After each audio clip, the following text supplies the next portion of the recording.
सादर प्रणाम आप सभी को। भगवान शिव की कृपा आप सभी पर बनी रहे। मैं हूँ मनीष।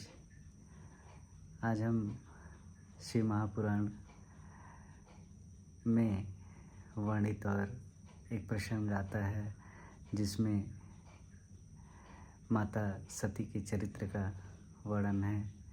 उस कथा के बारे में बात करेंगे और चर्चा करेंगे। भगवान नारद जब ब्रह्मा जी के पास पहुँचे और उन्होंने ब्रह्मा जी से भगवान शिव और माता सती के चरित्र की कथा सुनाने को जब उन्होंने ब्रह्मा जी से आग्रह किया तो ब्रह्मा जी ने उन्हें बताया और कथा को सुनाया, जिसका वर्णन शिव महापुराण में मिलता है। और इस कथा को सुनने मात्र से, इसके श्रवण मात्र से मनुष्य हर पाप से मुक्त होकर भगवान शिव की भक्ति उसे प्राप्त होती है। ऐसा शिव महापुराण में वर्णन मिलता है। ब्रह्मा जी कहते हैं, सती जी जो दक्ष की कन्या थी और दक्ष जी ने एक बार यज्ञ का आयोजन अपने यहाँ किया और उन्होंने शिव जी की जानबूझकर उनका अपमान करने के लिए और उनकी निंदा करने के लिए उन्होंने उस यज्ञ में ब्रह्मा जी को, विष्णु जी को और समस्त ऋषि मुनियों को उन्होंने निमंत्रण दिया आने के लिए, परंतु शिव जी और अपनी पुत्री सती को उन्होंने आमंत्रित नहीं किया। यह बात जब माता सती तक पहुंची तो उन्होंने शिव जी के चरणों में वंदना करके उनसे विनती करके अपने पिता के घर दक्ष यज्ञ में जाने के लिए आग्रह किया, विनती की। भगवान शिव सर्वज्ञ हैं और उन्होंने बहुत समझाया कि जहाँ नहीं बुलाया गया वहाँ जाना अपमानकारक और अनिष्टकारक है, वहाँ नहीं जाना चाहिए। परंतु माता सती ने हठ किया और उन्होंने जाने के लिए बार बार भगवान शिव से आग्रह किया। भगवान शिव सर्वज्ञ हैं और उन्होंने जाने की आज्ञा दे दी। इस प्रकार जब माता सती अपने पिता के घर में आयोजित उस यज्ञ में पहुंची तो उन्होंने देखा वहाँ पर सबका भाग रखा हुआ है, भगवान विष्णु, भगवान ब्रह्मा और समस्त ऋषि मुनियों के लिए, परंतु वह स्वयं और अपने पति, तीनों लोक के स्वामी महादेव जी, रुद्र भगवान के लिए वहाँ स्थान न देखकर, उनके लिए भाग न देखकर वह अत्यंत क्रोधित हुई और इतना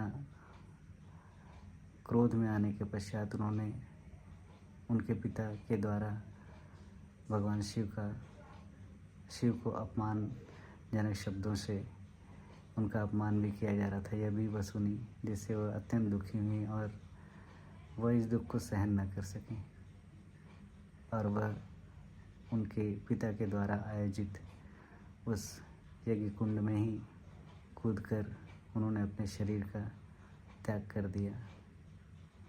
यह बात जब भगवान रुद्र, भगवान शिव के पास पहुंची और उन्हें जब पता चला तो वे अत्यंत कुपित हुए और क्रोधित भी हुए। क्रोध में आकर उन्होंने अपनी जटा से एक बाल उखाड़ा और उससे वीरभद्र नामक एक रुद्र को उत्पन्न किया और उन्हें आदेश दिया कि तुम जाओ और दक्ष के यज्ञ का विनाश कर दो, विध्वंस कर दो। उनकी आज्ञा पाकर उनका वह गण तत्काल दक्ष के यज्ञ में पहुंचा और उसने सारे यज्ञ को विध्वंस कर दिया और दक्ष के सिर को काट दिया।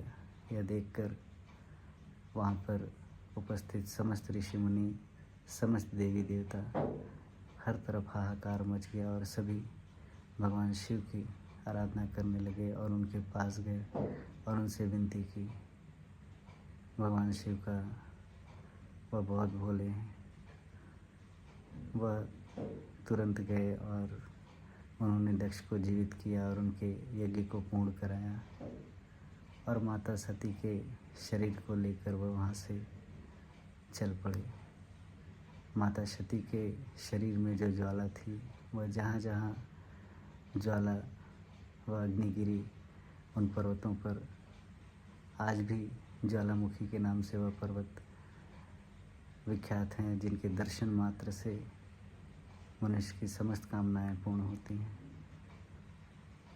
और भगवान शिव को फिर से पाने के लिए माता सती ने, क्योंकि वह अत्यंत पुण्यात्मा थी, उनका जन्म हिमाचल के घर में फिर से पार्वती के रूप में हुआ और उन्होंने फिर से तप करके भगवान शिव को पाया और पुनः उनके साथ भगवान शिव का विवाह हुआ।